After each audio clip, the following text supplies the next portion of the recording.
ஸ்ரீமத் துளசியம்மா திருவே கல்யாணியம்மா, வெள்ளிக்கிழமை தன்னில் விளங்குகின்ற மாதாவே, செவ்வாய்க்கிழமை தன்னில் செழிக்க வந்த செந்திருவே, தாயாரே உந்தன் தாளினை நான் பணிந்தேன்.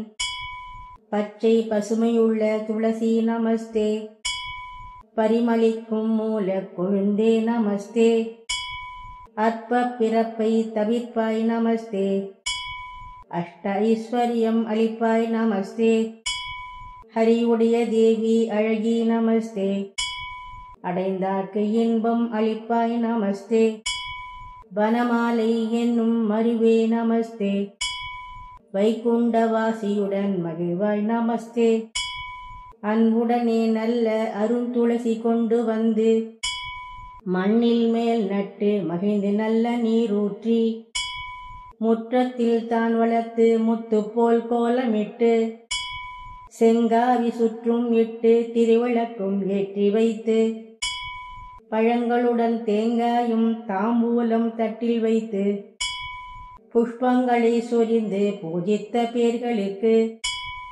என்ன பலன் என்று ரிஷிகேஷர் தான் கேட்க, மங்களமான துளசி மகிழ்ந்துரைப்பாள். மங்களமாய் என வைத்து மகிழ்ந்து உபாசித்தவர்கள் தீவினையை போக்கி சிறந்த பலன் நான் அளிப்பேன். அரும்பிணியை நீக்கி அஷ்ட ஐஸ்வர்யம் நான் அளிப்பேன்.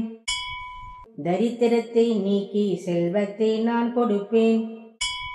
புத்திரர் இல்லாதவர்க்கு புத்திர பாக்கியம் அளிப்பேன். கன்னிகைகள் பூஜை செய்தால் நல்ல கணவரை கூட்டு வைப்பேன். கிரகஸ்தர்கள் பூஜை செய்தால் கீர்த்தியுடன் வாழ வைப்பேன். மும்மூட்சுக்கள் பூஜை செய்தால் மோட்சபதம் நான் கொடுப்பேன்.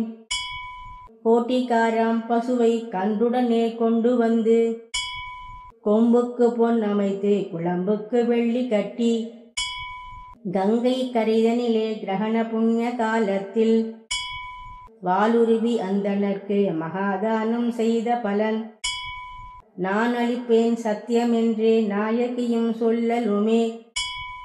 அப்படியே ஆகவென்று திருமால் அறிக்கையிட்டார். இப்படியே அன்புடனே ஏற்றித் தொழுதவர்கள் அற்புதமாய் வாழ்ந்திடுவர் பரதேவி தன்னருளால். என்மூலே சர்வ தீர்த்தானி என்மத்யே சர்வ தேவதாः யதக்ரே சர்வ வேதாஸ்ச துளசீம் த்வாம் நமாம்யஹம்.